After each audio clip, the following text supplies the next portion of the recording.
other end of my universe, far away across oceans of time, up and over Muffle Mountain and hidden deep in a valley, is my hometown, Shining Time. Now and then, there appears a sign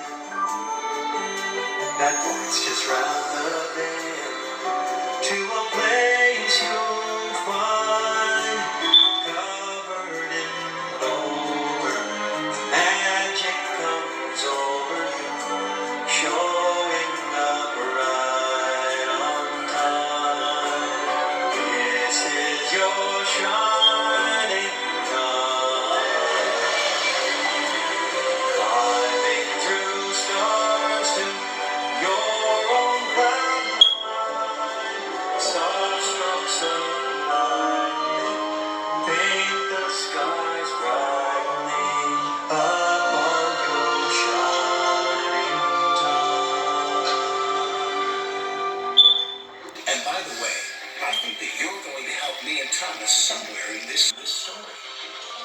If Diesel has unfinished business, then sure can trouble right around the corner.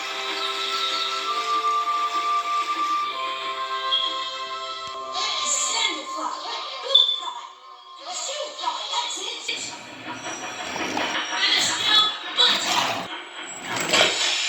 Botheration. You weren't concentrating, Thomas. Lucky for you that the buffers were there. That's what buffers are for, to stop engines from crashing. What are you doing in the sheds, James? I'm feeling a little blue, which isn't so hot when you're red. I was naughty and Sir Topham Hatt told me to think about all the ways I can be really useful. Then I can come out again. He's just trying to make this a better railway for steam engines. So Topham Hatt says the harder we work, the less you'll need diesels to help. You?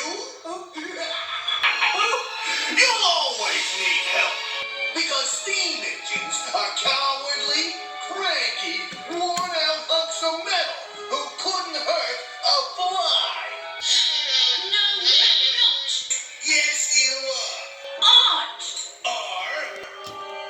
I've come back to find the lost steam engine. What? I'm going to destroy her and dominate you. And then you'll be nothing but useless scrap. Right, Itchy?